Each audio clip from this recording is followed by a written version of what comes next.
प्रश्न, खट्टे फलों में कौन सा एसिड होता है? बोलिए, खट्टे फलों में कौन सा एसिड होता है?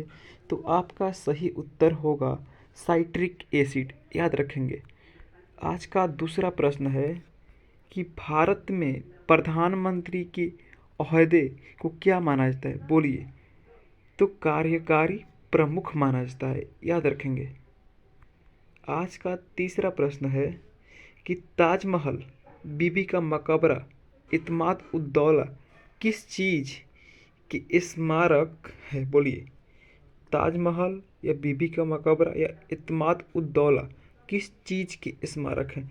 तो मृत व्यक्ति के, यानी कि ताजमहल में क्या है, शाहजहाँ की पत्नी का है, वहाँ पे मृत व्यक्ति के स्थान पे बनाया गया है। और बीबी का मकबरा भी है वहाँ पे, और इत्माद उद दौला के, ये सारे लोग मतलब क्या है वहाँ पे, किसी न किसी को वहाँ पे दफनाया गया है। चौथा प्रश्न है कि सम्राट अशोक किसका उत्तराधिकारी था? बोलिए, सम्राट अशोक किसका उत्तराधिकारी था? तो आपका सही उत्तर होगा बिंदुसार। याद रखेंगे। आज का पांचवा प्रश्न, भारतीय संविधान को पहली बार कब संशोधित किया गया? बोलिए, तो इसका उत्तर होगा 1950 ईस्वी में। रॉलेट एक्ट को किस वर्ष लागू किया गया था? बोलिए, रॉलेट एक्ट को किस वर्ष लागू किया गया था? तो आपका सही उत्तर होगा 1919 ईस्वी।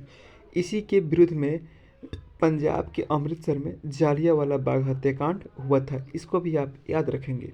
रॉलेट एक्ट के विरोध में जनरल डायर ने क्या किया था? निहत्थे लोगों पे, लगभग 1000 लोगों पे गोली चलवा दिया था।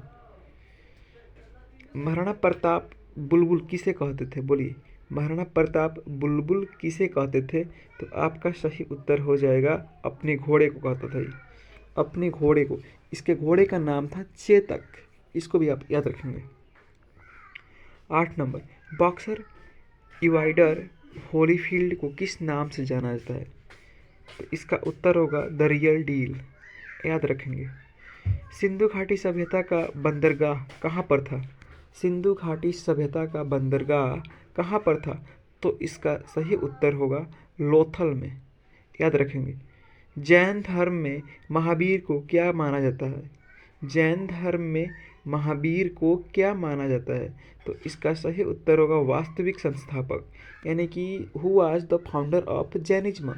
तो इसका उत्तर होगा महावीर।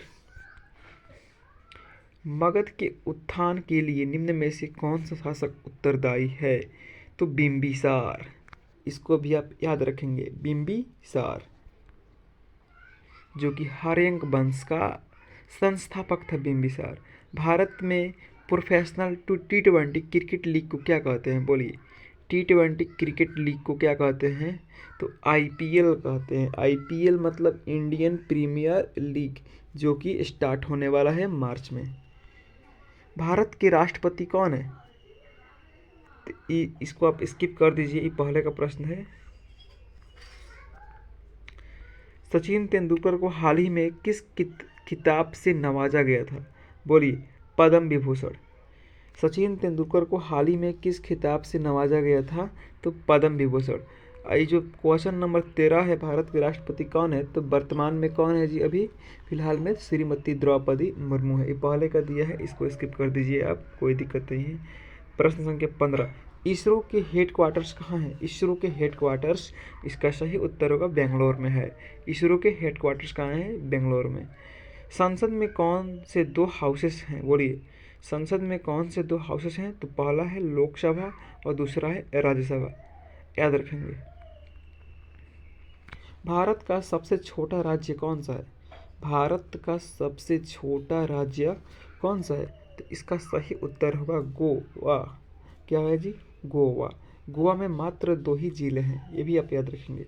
रामायण के लेखक कौन थे? रामायण के लेखक कौन थे? तो वाल्मीकि जी। याद रखेंगे। भारत में ब्लू सिटी के नाम से किस शहर को जाना जाता है? बोलिए, भारत में ब्लू सिटी के नाम से जोधपुर को जाना जाता है। याद रखेंगे।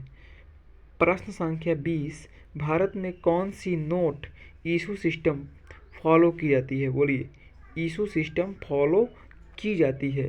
तो इसका सही उत्तर होगा मिनिमम रिजर्व सिस्टम। याद रखेंगे। भारतीय संविधान में कितनी भाषाएं हैं? भारतीय संविधान में कुल 22 भाषाएं हैं। याद रखेंगे। प्रश्न संख्या 22, भारत के किस राज्य की आबादी सबसे ज़्यादा है? भारत की किस राज्य की आबादी सबसे ज़्यादा है? तो इसका सही उत्तर होगा अरुणाचल प्रदेश। मिल्खा सिंह को क्या कहा जाता है? बोलिए, flying Sikh of India. Flying Sikh of India. Bharat का सबसे बड़ा राज्य कौन सा है? भारत का सबसे बड़ा राज्य राजस्थान है। याद रखेंगे। भारत में कितने राज्य और कितने यूनियन टेरिटरी हैं? तो भारत में 28 राज्य हैं और 8 यूनियन टेरिटरी है। याद रखेंगे।